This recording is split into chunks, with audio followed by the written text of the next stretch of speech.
Summertime is the season for road trips. I know several of you have road trips planned for this month or next month. Um, we enjoyed road trips when our kids were young. Actually, every year we drove from Ontario back to BC, and that road trip each year was a highlight for me. And we would always devise games and competitions to do while we were on the road trip. So we would find all of the letters in the alphabet in town names, either through the U.S. route or when we drove the Canadian route. And one year we actually flew to Kelowna, where my family was living, and at the end of that trip, the kids said, um, "You can fly here in like 3, 4 hours," and we said, "Yeah, yeah." So the next year we suggested driving out to BC again, and the kids were like, "Oh no, no, no, no! We know now that you don't have to drive 3 days to get there. You can fly there in like 3 hours." So the road trips kind of ended at that point, and they've been much shorter road trips since then. But thinking of road trips, the children of Israel have in the Psalm um, compendium of songs and poems, there's a section that actually should be called the road trips of the children of Israel. 3 times a year, they would make a journey up to Jerusalem. And those three journeys were required of the Jews. And as they made their way up to Jerusalem, they sang the Psalms of Ascent. So just like we may have some road trip songs that we remember and sing over and over again, the children of Israel, family by family, clan by clan, tribe by tribe, would make their journeys 3 times a year up to Jerusalem. Jerusalem was up from almost all of the land, apart from Mount Hermon in the north, which is sort of towers above the whole country. Everywhere to Jerusalem was an ascent. And so the Psalms of Ascent are the songs for the journey, the road trip songs that the children of Israel would sing, would recite as they were making their way up to Jerusalem and then back down to the various places from which they had come.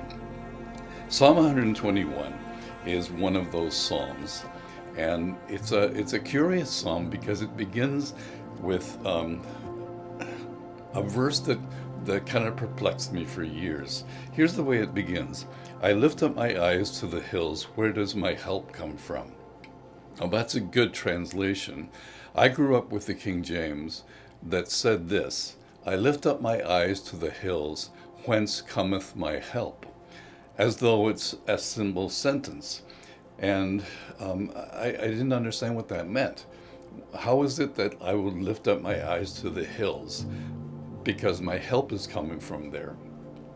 It's a better translation, at least in terms of the meaning and context, to see it as a question, where the children of Israel would sing or say, "I lift up my eyes to the hills. Where does my help come from?"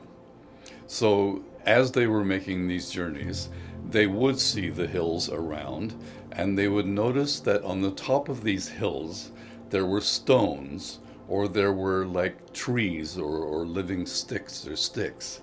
And what they saw when they were looking up to the tops of the mountains or the hills were the pagan shrines that the Canaanites would have turned their eyes to, and the gods of those shrines that they would be counting on for their help.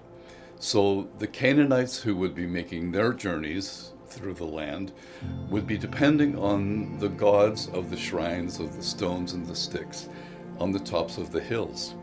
And these gods were important to all of them.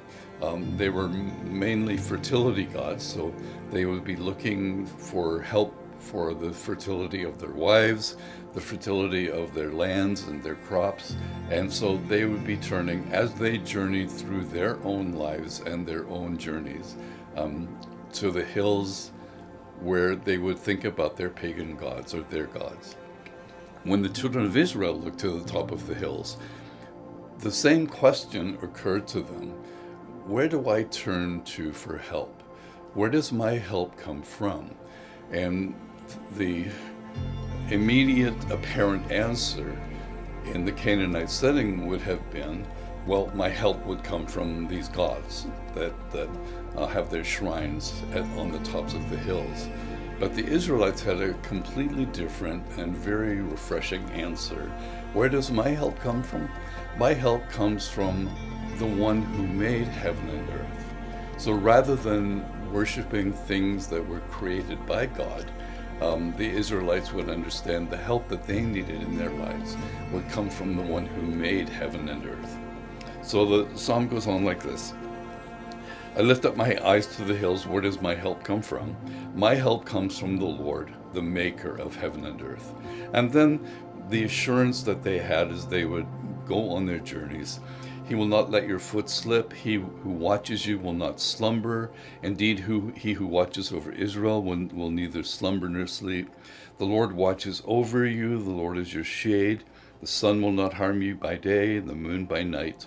The Lord will keep you from all harm. He will watch over your life. The Lord will watch over your coming and going, both now and evermore. So it's literally the story of a walking journey. And as they would be traveling through the parched land up to Jerusalem, they'd be afraid of a few things. They'd be afraid of a terrain that was not very dependable, not very sort of straight and flat. They'd be afraid of stumbling and falling down. They would be afraid of the sun and the moon. The sun because it would scorch them by day, and the moon because, as we know, the moon in the ancient mind was the cause of the troubled mind. We have the term lunacy, which relates to the moon. And my boys who are police officers will tell you they don't like working on a night of a full moon because that's when all the crazies come out. So the ancient people of Israel had that sort of fear. And then they also had the fear of just robbers and various other treacherous opportunities on the journeys up to Jerusalem. And the foundational verse is that they're looking to the Lord who will watch over them. And there's lovely language like that the Lord won't let them come to harm. They will not fall down entirely. If you remember with your little wee kids, or maybe you're still experiencing this, they love to run and skip. And when they run and skip, the next thing they do is fall down. And what you would like to do as a parent or grandparent is say, just hold my hand. If you hold my hand, you may trip, but I won't let you fall down. And it's that kind of an idea that if we have God's hand, we're not immune to all of the problems of life. But if we hold God's hand, even though we trip, we won't fall down. Even though we are exposed to the sun and the moon and the other natural threats to our lives and wellnesses, we won't be brought to harm. We will not fundamentally be harmed by the things that we are afraid of, along with all of the other members of humankind. So as you are on your road trip, think of ways that you can be different as followers of Christ, as those who know the one who made the heaven and earth, and be rid of the inclination just to turn to things at hand and say, oh, I'll get my help from here, from being smart, from making more money, from buying more things, or just trusting what people tell me, and say, no, I kind of reach higher than that for my help. My superior rescue help, which is what the word means, comes from the Lord who made heaven and earth.